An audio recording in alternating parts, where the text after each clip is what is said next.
What's up, guys? It's Will back again, and today I want to talk to you about something important, and it's value. But before I make my case for why value is important for Hot Toys collectors, make sure to click that like button, subscribe to the channel, and click the notification bell for channel updates. That said, let's get into it. Value has become a taboo word in collecting circles for quite a while now. Collectors far and wide preach the philosophy of love for collecting trumping any and all purchasing factors. And while I generally agree with the concept that the love for collecting should help guide your purchasing decisions, I do also believe the purchasing process and overall health of the collecting industry is influenced by a variety of factors, including both the love for collecting and value. Let me explain. Value can be defined in a few different ways. Just to note two relevant ways in particular. One way is to use the word as a noun and define it as, quote, the regard that something is held to deserve, the importance, worth, or usefulness of something. Alternatively, value can be used as a verb, being viewed through more of a financial lens as, quote, to estimate the monetary worth of something. For the sake of Hot Toys, value can be personal. It can mean the inherent value the collectible has to you. Maybe you have a strong nostalgic connection to a certain character. Maybe there's some other reason you're fond of them. While personal value is a key factor influencing purchasing decisions, the value I want to discuss today is monetary in nature. Monetary value matters for Hot Toys, and this value or perceived value greatly influences purchasing decisions. We'll get into perceived value in a bit, but I want to start by discussing the actual monetary market value of Hot Toys and why we're seeing drastic changes in the marketplace right now to raise the level of Hot Toys' overall market value. Sometime around 2020, the collecting industry started to boom. The COVID-19 pandemic saw everyone at home, unable to participate in most typical activities, and the attention of casual or first-time collectors massively spiked as people likely joined the hobby temporarily to focus on something productive. However, this likely resulted in an overestimation of the demand for collectibles, including Hot Toys. Over the last 3 years, we've seen the market value of Hot Toys decline to depths the likes we have never seen before. The answer to this problem should be clear. Hot Toys very likely overproduced figures thinking the demand was massive, but it turns out that once stimulus checks dried up and the world reopened itself for business, the demand changed. It's also a possibility that Sideshow and Hot Toys were okay with stock sitting for extended periods of time until they realized this dead stock was simply unsellable without a sizable discount. Now we're seeing a strong reaction to market conditions of the last few years. Sideshow collectibles are waitlisting figures more quickly, and Sideshow associated retailers are limiting their Hot Toys stock significantly. I want you to put yourselves in the shoes of a retailer and ask yourself this very important question. Why would I stock a product that I know for a virtual certainty that I will have to discount by a minimum of 20 to 30% off its MSRP to sell? That seems like a very poor business investment. Combine this with high costs associated with storage facilities, people generally spending less on luxury items, and an up and down US economy, and you have a major issue on your hands. Here's why this should matter to you.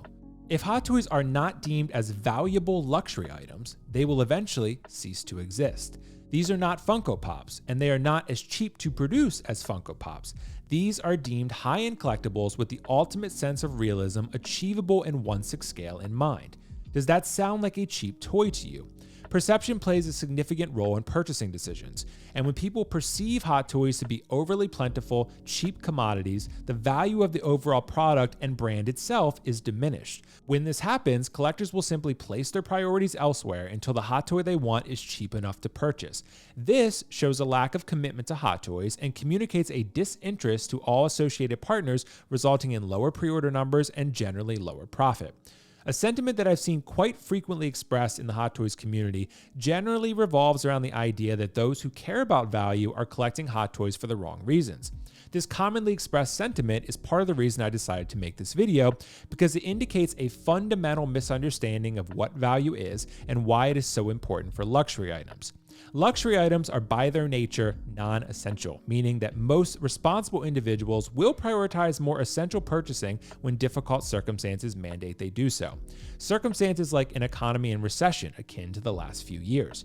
While the economy is showing signs of improvement, collectors who perceive Hot Toys to be a poor investment will likely end up taking their expendable income elsewhere or dissolving their collection altogether. This type of reaction puts companies out of business, and when that happens, all value, financial or personal, disappears entirely. One fundamentally important thing to note is this. Hot Toys, Sideshow Collectibles, and other retailers who carry Hot Toys are not in business to help you complete your collection. They are in business to make money, to keep the lights on. They care about the value of Hot Toys and the health of the brand that is Hot Toys. When collectors view a high-end collectible company as a readily accessible, cheap, and disposable commodity, they will not engage with the brand or prioritize it as much as they would if deemed otherwise.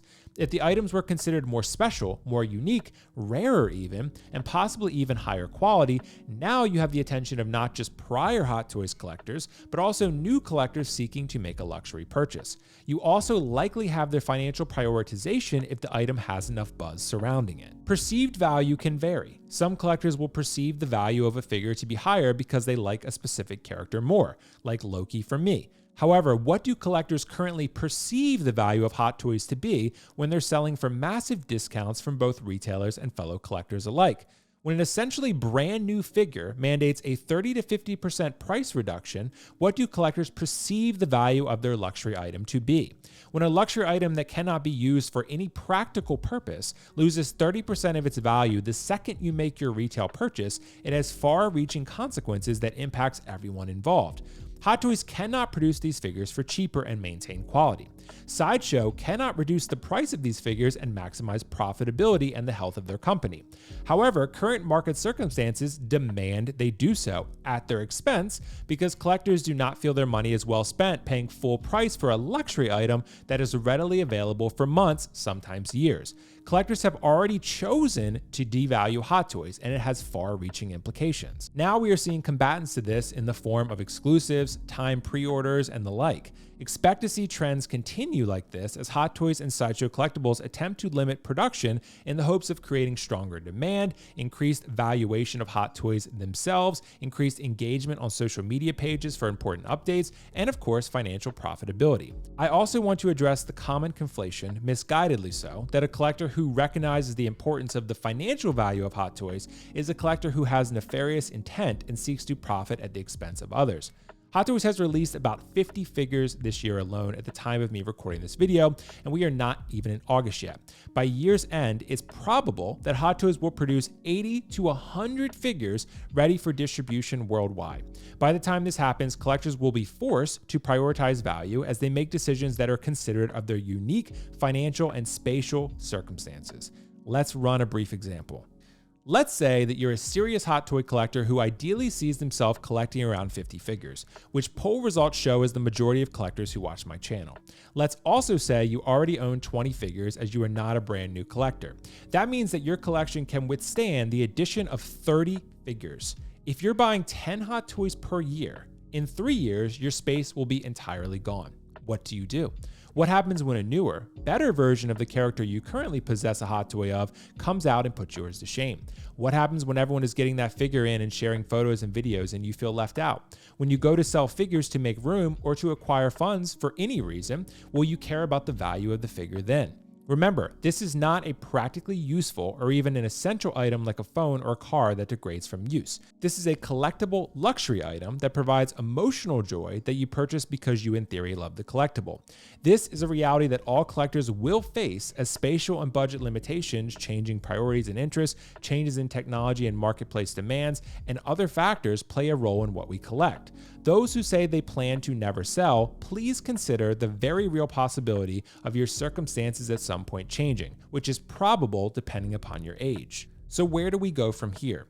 Expect to see more exclusive Hot Toys, shorter pre-order windows, and higher quality figures with lower overall production numbers. Prices may rise as production shrinks, but demand will increase as collectors will begin to perceive their luxury collectibles as more valuable. As a consumer, how long would it take you to realize that the price you paid for the luxury item you purchased is nowhere near what the item is actually worth? This may be a factor you're willing to overlook for the most crucial characters to your collection, but eventually you will catch on to the fact that you're overpaying for something that is inessential to your day-to-day existence. This will cause a chain reaction where you'll inevitably wait for discounts, thereby communicating disinterest in the product and hurting the business involved in manufacturing and, of course, distributing it. What happens when a financial crisis arises and you need to sell some of your figures? Would you simply sell them all for $50 a piece, or would you care about their market value then? It's important collectors recognize that a healthy collectible market is good for everyone. Value and the health of the collecting industry are positively correlated factors that benefit everyone. When value is perceived to be low, disinterest is high, making them negatively correlated variables that hurt everyone involved as well. So, the next time you think to yourself, I don't care about value, I only care about the love of collecting, you may need to realize that you're not looking at the bigger picture. If you claim to be indifferent to value, you're simply admitting you are unwilling to recognize its significant impact on collecting as a whole. Thanks for listening. Make sure to comment your thoughts below and to like, comment, and subscribe for more content like this. Catch you in the next video.